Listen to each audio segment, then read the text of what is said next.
पहाड़ों में 20 मिनट का रिस्पांस टाइम अपने आप में बहुत बड़ा है।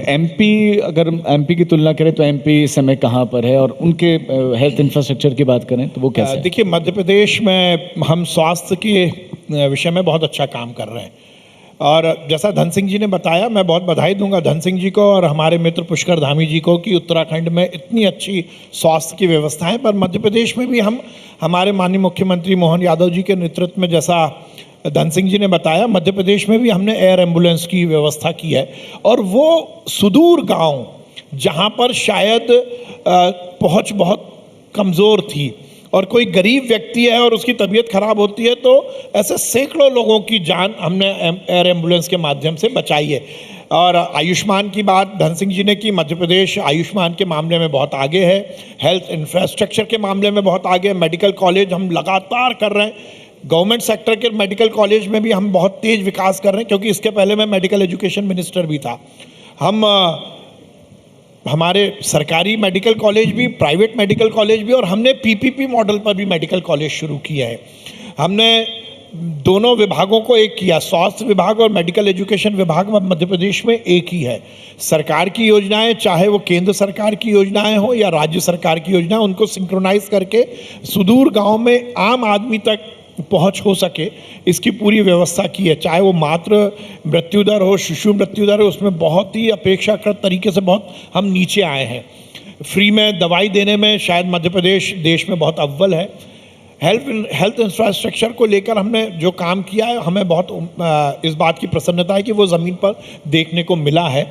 और मुझे वैसे तो पूरे देश में आयुष्मान भारत योजना ही गेम चेंजर हुआ है। प्रधानमंत्री जी को मैं बहुत धन्यवाद देना चाहता हूं कि पहली बार कोई गरीब आदमी भी कॉरपोरेट हॉस्पिटल में जाकर भी इलाज के बारे में सोच सकता है। एक पलंग पर यदि कोई करोड़पति लेटा है तो शायद बगल में कोई झुग्गी में रहने वाला व्यक्ति भी लेटकर इलाज करा सकता है। ये इस देश में यदि हुआ है तो ये नरेंद्र मोदी जी और भारतीय जनता पार्टी की सरकार के कारण हुआ है। और ये एक बहुत बड़ा सकारात्मक परिणाम हमें मिला है, सकारात्मक रिजल्ट मिला है। मध्य प्रदेश भी लगातार स्वास्थ्य के मामले में तेज गति से विकास कर रहा है। धन सिंह रावत जी, आप बता रहे थे कि उत्तराखंड में कितने मेडिकल कॉलेजेस आपने खोले, क्या क्या नियम जो नियम नहीं भी थे, नियम नए से बनाए गए नए सिरे से, लेकिन उसके बाद भी उत्तराखंड में ये शिकायतें लगातार आती रहती हैं कि लोग वहाँ से इलाज के लिए या तो देहरादून आते हैं, मैदानी भागों में उनको आना पड़ता है, चाहे काशीपुर आना पड़े, रामनगर आना पड़े, जो कुमाऊं की बेल्ट से आते हैं, हल्द्वानी आना पड़ता है, या फिर उनके पास ऑप्शन दिल्ली का होता है। राजीव जी को भी भौगोलिक स्थिति अच्छी मालूम है उत्तराखंड की, वहीं के हैं इसलिए। जी जी,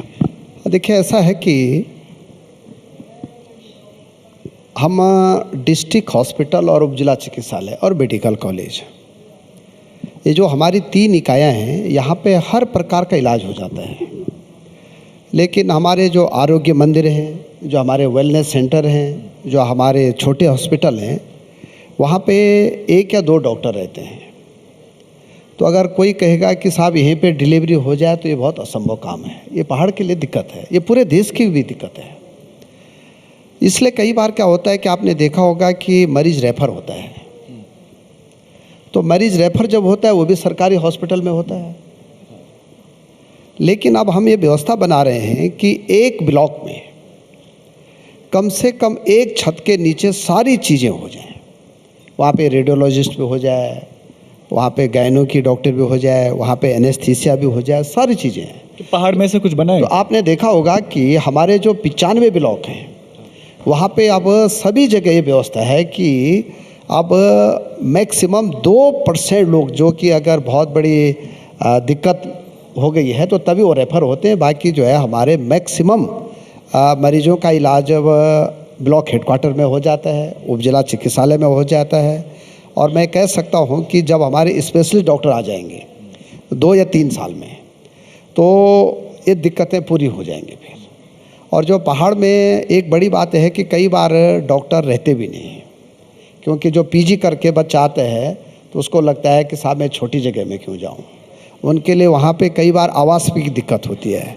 लेकिन अब हम 100% डॉक्टरों के लिए आवास सुविधा दे रहे हैं, ताकि वो 24 घंटे हॉस्पिटल में रहे और जब भी कोई मरीज आए तो तुरंत उसका इलाज हो सके। लेकिन क्या एक ये भी दिक्कत है कि जो डॉक्टर्स हैं, जो बहुत ज़्यादा पढ़ लिख गए हैं और उनको चाहिए कि एक ऐसा जीवन रहे जिसमें लेविश लाइफ वो जीना चाहते हैं, और वो थोड़ा सा कतरा रहे हैं पहाड़ों में जाने से, वहाँ पर काम करने से, कैसा है? देखिए, अब अगर कोई भी बॉन्ड को क्विट करता है, जैसे हम MBBS में बहुत सस्ते में कराते हैं, पहले 15,000 रुपये में कराते थे, अब 40,000 रुपये में करा रहे हैं। हम MBBS के बाद PG जो है अपने सरकारी खर्चे में डॉक्टरों को करा रहे हैं। अगर कोई डॉक्टर पहाड़ में जाने से कतराता है या बॉन्ड को क्विट करता है तो उसको 2 करोड़ रुपये फाइन देना पड़ेगा। तो अब मुझे लगता नहीं कि कोई डॉक्टर ऐसा करेगा, क्योंकि अगर सरकार उसको PG करा रही है अपने खर्चे पे तो उसको 5 साल पहाड़ में तो नौकरी करनी पड़ेगी, हमने अनिवार्य किया है। और मुझे लगता है कि इसके करने के बाद जो है पर्वतीय राज्यों में जो PG के डॉक्टरों की दिक्कत होती है वो सॉर्ट आउट हो जाएगी। अच्छा, अच्छे स्वास्थ्य के लिए ज़रूरी है कि जो आपका पर्यावरण है वो भी बड़ा स्वस्थ रहे, और आप दोनों ऐसे स्टेट से आते हैं जो बड़े साफ स्वच्छ माने जाते हैं, उत्तराखंड भी, और आप लोग भी उसमें बड़ा सराहनीय काम कर रहे हैं। मैदानी भाग है लेकिन उसके बावजूद भी इतना स्वस्थ कैसे रखे हुए हैं आप MP के इन स्टेट्स को, इन शहरों को? देखिए, मध्य प्रदेश को ये सौभाग्य मिला है कि विगत 6-7 वार से हमें सबसे स्वस्थ और सबसे स्वच्छ शहर जो है वो इंदौर है हमारा, और सबसे साफ राजधानी भोपाल है देश भर की। तो ये एक हमारे लिए सौभाग्य की बात है। और देखिए, मैं फिर ये बात कहूँगा कि इस देश में ये माहौल बना है। यदि हम स्वच्छता की बात करेंगे तो वो सीधे सीधे डायरेक्टली रिलेटेड टू स्वच्छता है। यदि स्वच्छ आदमी रहेगा तो वो स्वस्थ भी रहेगा। तो एक प्रकार से ये एक माहौल बना है कि हमें साफ़ सुथरा रहना है। आम जन ने इस बात को स्वीकार किया। अब छोटा बच्चा भी यदि टॉफ़ी खाता है तो वो रैपर को अपनी जेब में रखता है। ये इस देश में ये माहौल बना हुआ है। तो मुझे लगता है कि ये माहौल के कारण जनता जागी है, समाज जागा है, और उसी का परिणाम निकला है। और हमने मध्य प्रदेश में खासकर अर्बन जो हमारे सेक्टर, जो क्षेत्र हैं, जो बड़े शहर हैं, उसमें स्वच्छता को लेकर बहुत काम किया है। उसी का परिणाम है कि मध्य प्रदेश स्वच्छता में देश को लीड करता है, देश में सबसे आगे है। क्या बात है। लेकिन पहाड़ों के संदर्भ में मैं जानना चाहूँगा क्योंकि टूरिस्ट भी बड़ी संख्या में वहाँ जाते हैं, श्रद्धालु भी वहाँ पर बड़ी संख्या में जाते हैं। तो अब कुछ समय से लोग ये कह रहे हैं कि भाई बहुत ज़्यादा ही लोग आने लग गए हैं। क्या आप सरकार को भी ऐसा महसूस हो रहा है कि बहुत ज़्यादा ही लोग आने लग गए हैं? देखिए, निश्चित रूप से जब से हमारे देश के प्रधानमंत्री जी ने केदारनाथ, बद्रीनाथ में एयर कनेक्टिविटी दी है, जब से रेल कनेक्टिविटी आई है, जब से 4 धाम यात्रा के लिए रोडें बहुत अच्छी बनी हैं, तो अब तीर्थयात्रियों की संख्या लगभग 4 गुना बढ़ गई है।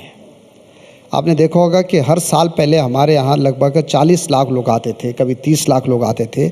अब ये संख्या बढ़ के लगभग 60 लाख से ज़्यादा हो गई है।